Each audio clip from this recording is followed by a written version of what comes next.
Now looking at the pages and the hours that I listened / read every single month, my total page count for the year was really small. Hold on. Hello everybody, my name is Kelsey and we're about to get very, very nerdy with a look at my entire reads and stats from 2022.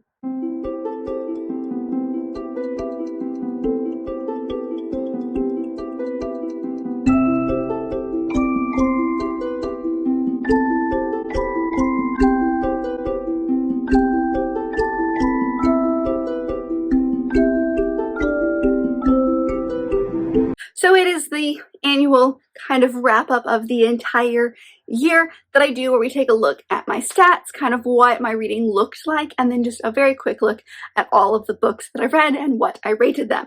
So I feel like this doesn't really need a whole lot of explanation, so let's just dive right into the stats. So I have my computer off to the side with all of my numbers on it, all the stats. I'll plop them on the screen so obviously you guys can see them as well. But when I'm looking off the camera, that's kind of what we're looking at. So first is just the total amount of books. So the total amount of books, including DNFs, that I read was 159 books. Without DNFs, was 155 books. So I really completed 155 books last year, which is amazing. What a great number. I honestly didn't think I would get that many because I definitely thought that I was kind of slumping near the end of the year. So to have that many is kind of exciting. And then you can see on the graph the numbers per month. My highest month was May, where I read 21 books, which again, unheard of.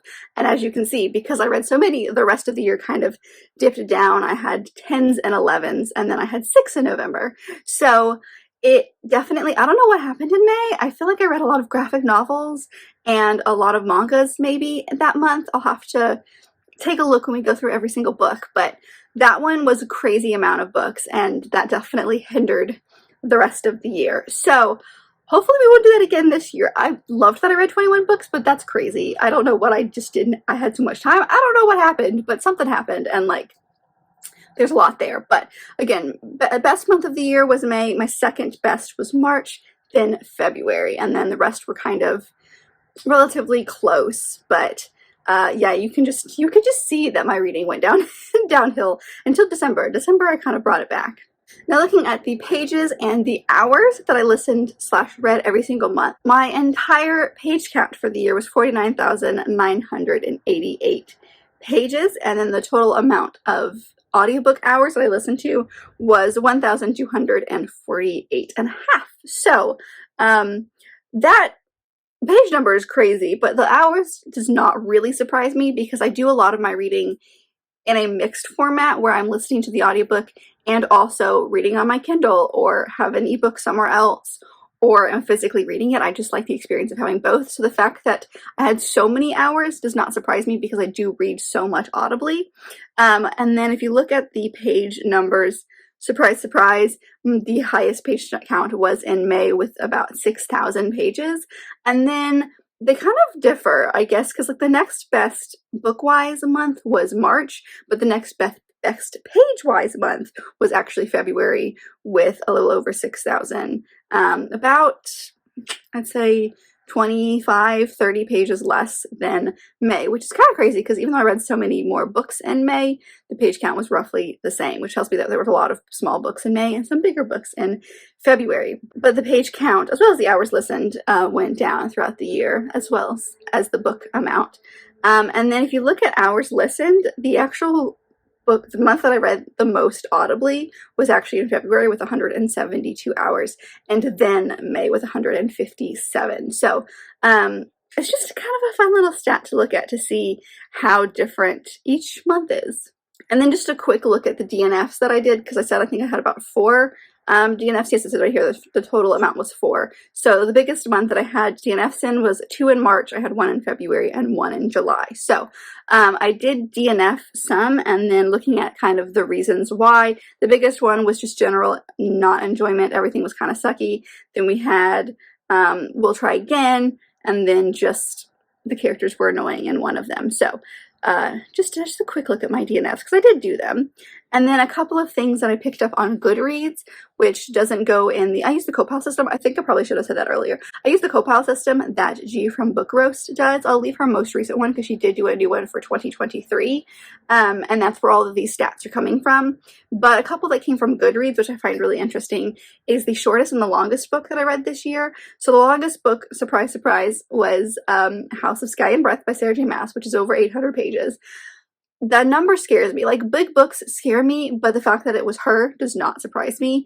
And then the shortest book was 33 pages, and that was The Lord Sorcerer by Olivia Atwater, which was a novella that I read in conjunction with her first book in that series, which was actually Half a Soul, which is one of my favorite books of the year. And then another stuff that I like to look at is kind of the most popular books on Goodreads. So, like, as far as what I've read, so maybe they aren't loved as much as I read them, but they have been read the most. So the most popular book was Night by Elie Wiesel, which was over 1 million people have shelved in some way. And then The Cinnamon Bear, which was just about 100 people, which doesn't surprise me because that one actually did, I think, come out this year. So that's a relatively newer work. And then a look at like the languages that I read and kind of the translation. I read everything in English. I don't have any other language that I know. So like, that one's not the one I want to focus on. I wanted to focus on the reading method. So like I mentioned, a lot of my reading is mixed in multiple formats. So that is the biggest chunk here with 40% of mixed media. And then we have audiobooks as the next big, which is 35% physical at 18 and ebook at 5. Doesn't surprise me. I'm wondering if I took the mixed media out and just went with the way that I read it the most, because I think ebook would be way more than it is, because a lot of the mixed version is actually audiobook and ebook, because I'm reading it when I'm on the go or something like that. Yeah, it doesn't surprise me that mixed is the biggest, but the other kind of numbers are interesting to me, because I definitely thought I read more physical than I apparently did. And then book length, this chart is a little hard to read, but as far as the most amount of books that I've read were within that 350 to 400 page mark, which doesn't surprise me. I don't tend to read the bigger books. The next biggest chunk was the 300 to 350. I really like that 300 to 450 kind of range.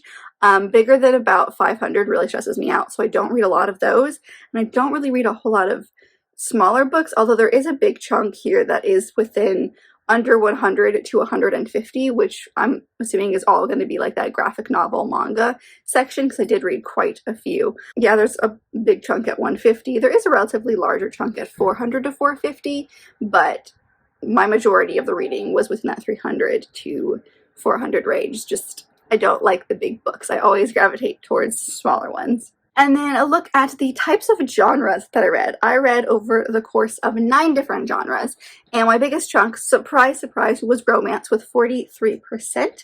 The next biggest one was actually fantasy, which was 20%. The romance doesn't surprise me. The fantasy does, because I don't feel like I read as much fantasy this year, but I guess I did. What surprises me is the next biggest, which is mystery, with about 8%. So I'm surprised not that mystery's at 8%, because that's still a relatively low number. What I'm surprised at is that that's my third biggest genre. Like, I know I read primarily fantasy and romance books. That's what I gravitate towards the most.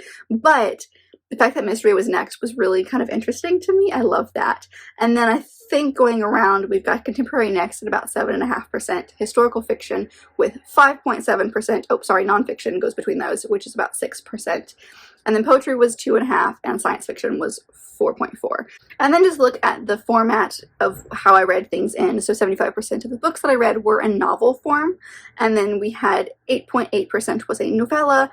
Then we have 6.3%, 6% was manga, and 5% was graphic novel. Most of my reading was a standard novel format, which makes sense. That's what I read the most of. And then here's a very stressful look at the publishers I read from. So there's a lot here. And there's some that definitely don't even show up here because I read like one book from them, or they're self-published, and that's probably relatively small. What is interesting to me is the biggest chunk, which you can see right here at the beginning, is Avon, which is normally is a historical romance. It doesn't just do historical romances, but I read a lot of historical romances from Avon. It's kind of one of those publishers that I read from, and if I realize it's Avon, I'm probably going to like it just because they are the publisher of a lot of my favorite authors. And then I think the second biggest one is Bloomsbury, maybe? I can't entirely tell. Again, this graph is not as easy. I always go by what's in the book, and I should probably figure out who's a subsect of what bigger publisher, because even if they are a smaller publisher, that might make this graph look better in the future. But the biggest one is Avon, which, considering I read a lot of romance, doesn't surprise me. So taking a look at the star ratings I gave, this is split up into just whole stars and half stars. I do the half stars, so I'll look at that one, but I just wanted to put both of these up here so you can kind of see, because it did do both if you're not a half star kind of person. The biggest rating that I gave was actually a 5-star. I'm looking at this and that is shocking to me. I definitely thought it was going to be 4. I gave about 35% of the books that I read 5 stars. So I had a pretty good reading month or reading year. And then the next biggest one is a 4.5 with 28%, and then a 4 with 20%, and then 3.5, and then 3 stars. I don't really give anything less than 3 stars unless it was honestly awful.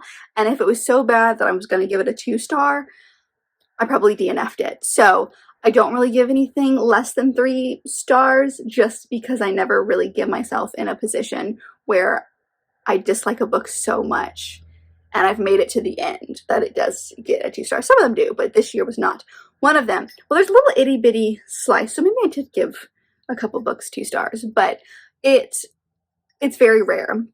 So this is very telling. I thought for sure it was going to be a 4 or a 4.5 was going to be the biggest chunk. So the fact that it's a 5-star is very exciting. So looking at the age category of like the books that I read, most of them were adult with 71%. Doesn't surprise me. A lot of these actually don't surprise me because I did steer, I wouldn't say steer clear, but I did read less of some of the other age categories, specifically YA. I went more with adult books. So that is not surprising that that's the biggest one. What surprises me is that the next biggest one actually is YA, because I thought I would have read way more middle grade than YA. But I read about 13% YA, 7% middle grade, and about 6% in that new adult, in between YA and adult books. So yeah, that adult section, relatively large. Pretty normal considering that like I really got into romances, especially adult romances this year. So, well, not just this year, but this year is the year that like I feel like I focused on them. So yeah, that doesn't surprise me. And then we have another very confusing looking graph, which is the publication year. So most of the books that I read actually came out last year, which is kind of exciting, with 23%. And then I think the next biggest one I'm trying to find, I think the next biggest one is the year before, which was 16%, and then 2020. So I read a lot of newer things versus older things, just because that's what I'm excited about right now. That's usually what I gravitate towards more. So I'm surprised that it was the biggest chunk, because I thought for sure that I would have read more books maybe from 2021 or 2020, but I did not. I read a lot of books that came out last year, which is exciting. Okay, now we're getting into some of the rep sections, looking at what books I read that included certain types of rep. This is weird because I kind of had to include, I did things a little bit differently just so like I would know certain stats even if they weren't included, which I will get to in a second. But looking at specifically the LGBTQ plus rep within books, 66% of the books I read, they were absent in some way, and then we had 28% were present in some way, and then 5% was the main character. And then I have it broken down, and the biggest chunk is what I titled multiple, and it's exactly what it sounds like. It's just there were multiple different types of rep within a book. It's really hard to show, oh, it also includes this, this, and this, and have the graph accurately kind of break those up. So I included multiple to show that there were multiple within that. And then we had the next biggest chunk, which was MM or male-male romance, and then FF was a female romance with 23%. We did have a little bit of bi rep, trans rep, and ace rep that was not included in the multiple, but the multiple actually probably included all of these in some way. So that's just a look at the rep. We could always do better, as you can tell by that very big 60% of missing. But as far as the breakdown, the breakdown I think is more, staggers isn't the right way, but more diverse than it has been in past. And then looking at disability rep, this one is hard because a lot of the books that I read, I'm not 100% sure going in if they're going to have disability rep. So if I'm looking for a specific book, I don't always know what I'm getting into. So this one's a little bit bigger, with 86% of the books that I'm reading being absent of disability rep, and then 11% being present. And then there's a little bit of sliver that's not giving me a percentage, but that would have been like the main character percentage.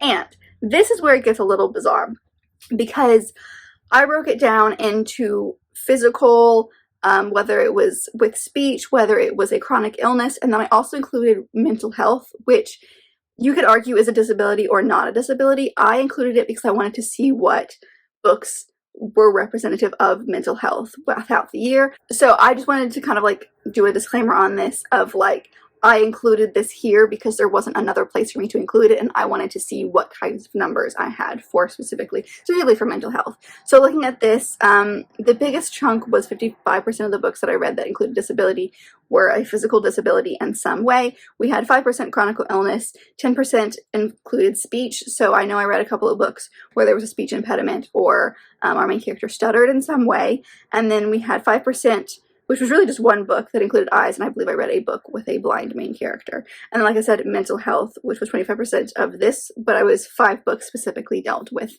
mental health in some way.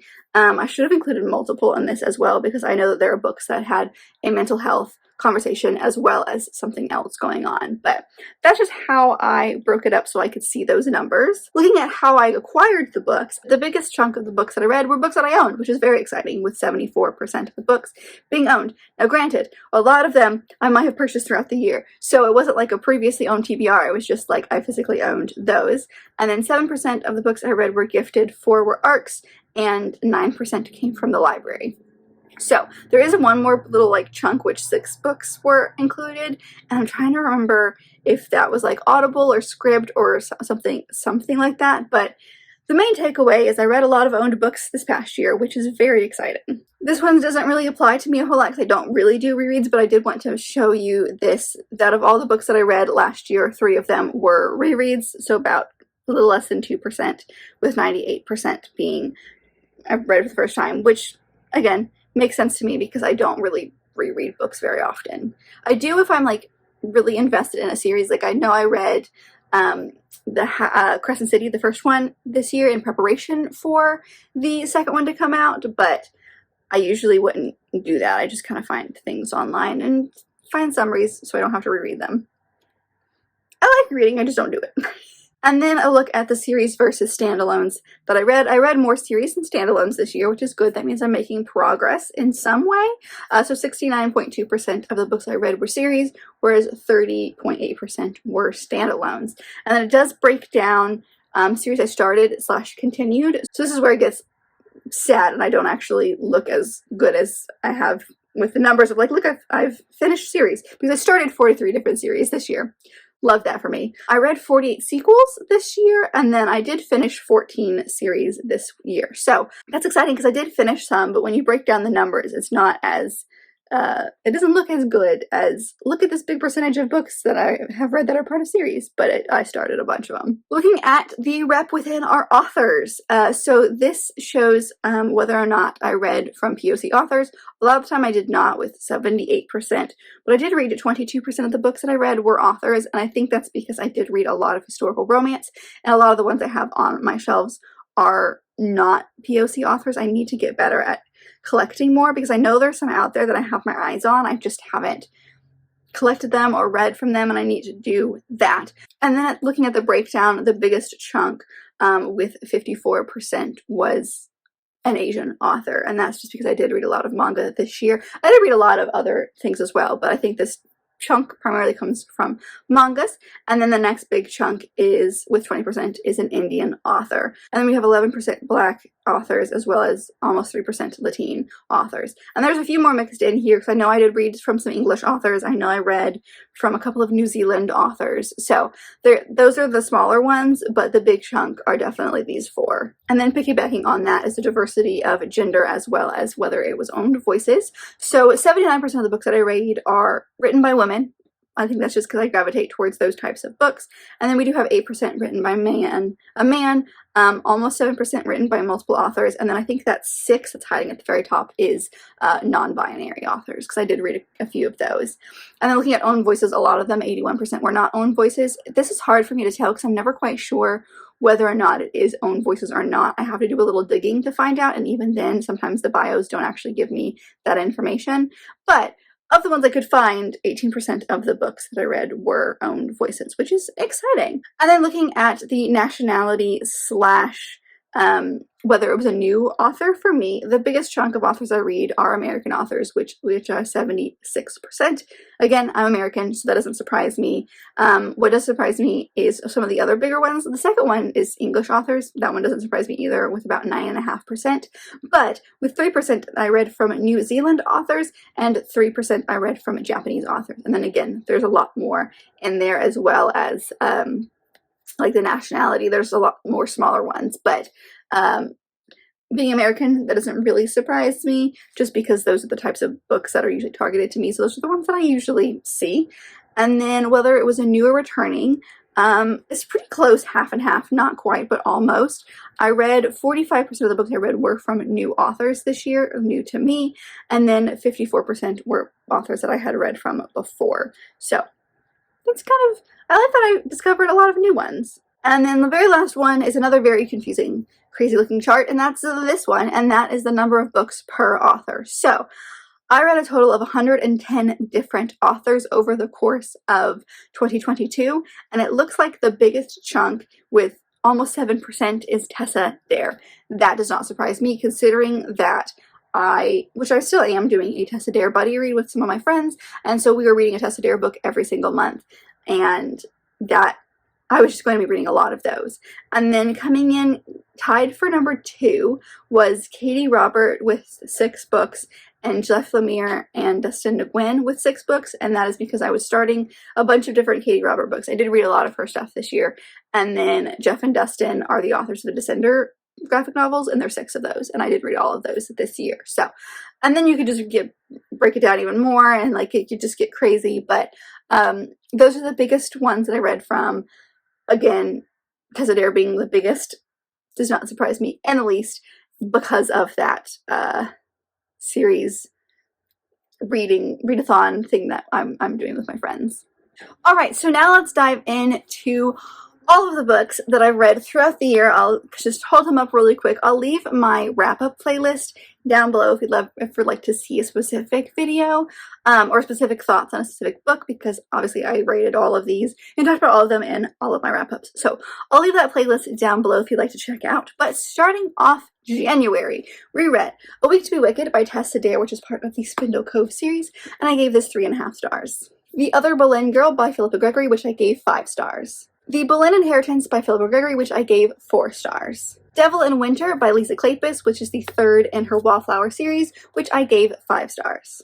Heartstopper Volume 4 by Alice Oseman, which I gave 5 stars. These Violent Delights, the first in this series by Chloe Gong, which I gave 3.5 stars. Alien Claimed by Julie K. Cohen, which is the first in the Xanthan Warriors series, which I gave 3.5 stars. The Runaway Duchess, which is the second in Duke Undone by Joanna Lowell, which I gave 4 stars. A Court of Silver Flames by Sarah J. Maas, the most recent in her ACOTAR series, which I gave 4.5 stars. Winter House by Ben Gooderson, which is the first in the Winter House series, which I gave 3.5 stars. Dripping Sun Volume 6 by Ichigo Tagano, which I gave 3.5 stars. The Best of Miranda by Miranda Hart, which I gave 4.5 stars. Lore Olympus Volume 1 by Rachel Smith, which I gave 4 stars. Alotsoe by Darcy Little Badger, which I gave 4.5 stars. Starting off February, we have It's in His Kiss, which is the 7th book in the Bridgerton series by Julia Quinn, which I gave 4.5 stars. Miss Lattimore's Letter by Susanna Elaine, which I gave 4 stars. Pride and Prejudice and Other Flavors, Recipe for Persuasion, and Incense and Sensibility, all by Sonalia Dev, which I gave 4.5, 5, and 4.5 stars. Lady by Midnight, the 3rd in the Spindle Cove series by Tessa Dare, which I gave 4 stars. The Betrothed, the first in this series by Kiera Cass, which I DNF'd. Dreaming the Sun Volume 7 by Ichigo Chigano, which I gave 4 stars. A Sprinkle of Sorcery by Michelle Harrison, which is the second in the Pinch of Magic series, which I gave 5 stars. House of Earth and Blood, the first in the Crescent City series by Sarah J. Maas, which was a reread, and I gave it 5 stars. Mr. Wrong Number by Lynn Painter, which I gave 5 stars. Mother Girl by Rachel Lynn Solomon, which I gave 5 stars. Beauty and the Blacksmith, a novella in the Spindle Cove series by Tessa Dare, which I gave 5 stars. The Bromance Book Club, the first in this series by Lisa K. Adams, which I gave 4.5 stars. Heidi's Guide to 4-Letter Words by Tara Civic and Andy Arts, which I gave 5 stars. If the Shoe Fits by Julie Murphy, which I gave 4 stars. A Rogue by Any Other Name by Sarah McLean, which I gave 3.5 stars. Where the Drowned Girls Go by Shauna McGuire, the, 7th in the Wayward Children's series, which I gave 4.5 stars. Starting off March, we have A Scandal in Spring, the last in the Wallflower series by Lisa Kleypas, which I gave 5 stars. All Boys Aren't Blue by George M. Johnson, which I gave 4 stars. Any Duchess Will Do by Tessa Dare, the 4th in the Spindle Cove series, which I gave 5 stars. Night by Elie Wiesel, the first in this trilogy, which I gave 5 stars. Desperate Measures by Katie Robert, the first in the Wicked Villains series, which I gave 4.5 stars. The Valley Secret by Josie S. Kalpak, which I gave 4.5 stars. House of Sky and Breath by Sarah J. Maas, the second in the Crescent City series, which I gave 5 stars. Arusha and the Tree of Wishes, the third in the Pandava series by Rushani Chakshi, and I gave this 4.5 stars. The Boy, the Mole, the Fox, and the Horse by Charlie Maxley, and I gave this 3.5 stars. The Goddess of the Hunt by Shelby Eileen, and I gave this 4 stars. The Viscount Who Loved Me by Julia Quinn, the second in the Bridgerton series. This was a reread, and I gave it 5 stars. Daisy Jones and the Six by Taylor Jenkins Reid, and I gave it 4.5 stars. Hi, kind of editing, same setup. Kelsey here. I realized that I never actually talked about Daisy Jones and the Six in any of my wrap-ups, and that was because I had a plan. It's part of a vlog that I'm still doing. I just kind of put it on hold for a while, so that should be coming this year. But I realized I never brought it up on a wrap-up because my goal was to get that vlog out last year, and it didn't happen. So this is me letting you know that I read it and loved it, and I'll be talking about it in a vlog sometime this year. Sister Song by Lucy Holland, and I DNF'd this for now. Wall Street Titan 1 and 2 by Anna Zaris, and I gave both of these 5 stars. It Happened One Autumn, the second in the Wallflower series by Lisa Kleypas, and I gave this 5 stars. Unmarriageable by Sonia Kamal, and I DNF'd this. Lord Dashwood Missed Out, one of the novellas in the Spindle Cove series by Tessa Dare, and I gave this 4.5 stars. Starting off April, we have Blood and Promise, the first in the Fae Rising series by Miranda Lynn, which I gave 4 stars. From Blood and Ash by Jennifer L. Armentrout, the first in this series, which I gave 5 stars. Only a Monster by Vanessa Lynn, which I gave 4 stars. The Heiress, The Revelations of Anne de Berg by Molly Greeley, which I gave 4 stars. Do You Want to Start a Scandal? One of the, I think the last book in the Spindle Cove series by Tessa Dare, which I gave 4 stars. Galatea by Madeline Miller, which I gave 4 stars. Learned My Lesson, the second book in the Wicked Villains series by Katie Robert, which I gave 4 stars. The Second Story, part of the Magic Misfits series by Neil Patrick Harris, which I gave 4 stars. Love Only Once by Joanna Lindsay, the first in the Mallory series, which I gave 3 stars. Aphrodite Made Me Do It by Trista Mader, and I gave this 4 stars. Dial A for Aunties by Jessie Q. Suetano, and I gave this 4 stars. A Daughter of the Trolls by Mackenzie Catron, which I gave 5 stars. Electric Idol, the second in the Dark Olympus series by Katie Robert, and I gave this 5 stars. Hades and Hades, a short patron novella by Katie Robert, which is kind of part of the Dark Olympus series, and I gave this 5 stars. Starting off May, we have In the Shadow of the Empress by Nancy Goldstone, which I gave 4.5 stars. Kuramo by Karamo Brown, which I gave 4.5 stars. Dreaming Sun, Volume 8 by Ichigo Chigano, which I gave 3.5 stars. Sins and Second Degree Murder by Tirza Price, which I gave 5 stars. Highland Warrior, the first in the Campbell trilogy by Monica McCarty, and I gave this 4.5 stars. Gentle Rogue, the third in the Mallory series by Joanna Lindsay, which I gave 4.5 stars. The entire Fallen series by Nicola Davidson, which I gave all of them 5 stars. Arusha and the City of Gold, which is the fourth in the Pandava series by Roshani Chakshi, which I gave 4.5 stars. Goddess of the Hunt, the first in the Wanton Dairymaid series by Tessa Dare, which I gave 3 stars. Beautiful Bastard, the first in this series by Christina Lauren, which I gave 5 stars. The Water Dragon's Bride, the first volume of this by Ria Toma, and I gave this 3 stars. The X Talk by Rachel Lynn Solomon, which I gave 5 stars. I Love You, I Hate You by Elizabeth Davis, which I gave 3 stars. Dating You, Hating You by Christina Lauren, which I gave 4 stars. The first volume of Wataki by Fujita, which I gave 3 stars.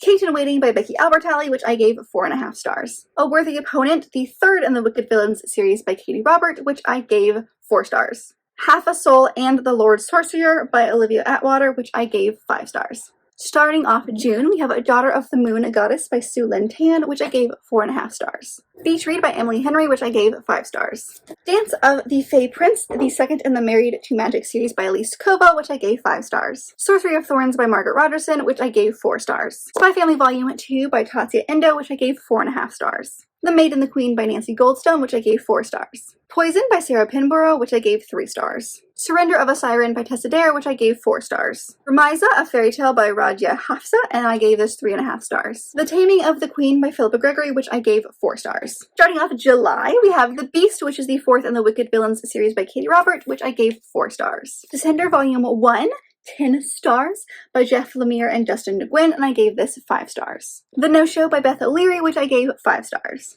Dark Matter by Blake Crouch, which I gave 4.5 stars. Spies!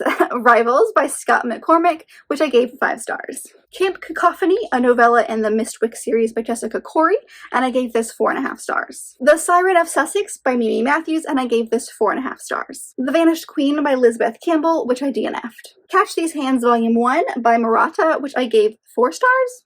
It should be 3. The Murder of Mr. Wickham by Claudia Gray, which I gave 4 stars. Starting off August, we have A Lady of Persuasion, the second in the Wanton Dairymaids trilogy by Tessa Dare, which I gave 4 stars. The Emma Project, the last in this series by Sonolia Dev, which I gave 5 stars. Lord Olympus Volume 2 by Rachel Smith, which I gave 5 stars. The Magic Misfits 3 and 4 by Neil Patrick Harris, which I gave both 4.5 stars. The Monarchs, the second and final book in the Ravens duology by Cass Morgan and Daniel Page, which I gave 5 stars. Descender Volume 2 by Jeff Lemire and Dustin Nguyen, which I gave 4.5 stars. What Once Was Mine by Liz Braswell, part of the Twisted Tales series, which I gave 5 stars. Descender Volume 3 by Jeff Lemire and Dustin Nguyen, which I gave 4 stars. Wicked Beauty by Katie Robert, which I gave 4 stars. How to Treat Magical Beasts Volume 1 by Kazaya, which I gave 3 stars. Starting off September, we have Stars of Fortune, the first book in the Guardians trilogy by Nora Roberts, which I gave 5 stars. One Dance with a Duke, the first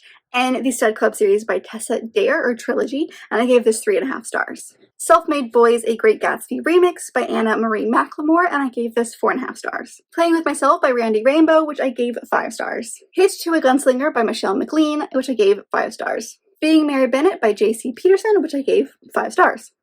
This is a stretch of 5 stars. My Imaginary Mary by the Lady Janies, Cynthia Hand, Brody Ashton, and Jody Meadows, which I gave 4 stars. The first volume of Stupid Love Comedy by Susuya Sakuri, I'm so wrong about that, which I gave 5 stars. The 5th book in the Aru Shah series by Roshani Chakshi, which I gave 3.5 stars. Anatomy, a Love Story by Dana Schwartz, which I gave 4.5 stars. Starting off October, we have These Hollow Vows by Lexi Ryan, which I gave 4 stars. Ice Planet Barbarians, the first in this series by Ruby Dixon, which I gave 3.5 stars. The Dragon's Bride, the first in I Deal with the Demon series by Katie Robert, which I gave 3.5 stars. Choosing Theo, the first in this series by Victoria Aveline, which I gave 5 stars. The Five by Haley Rubenholt, which I gave 4 stars.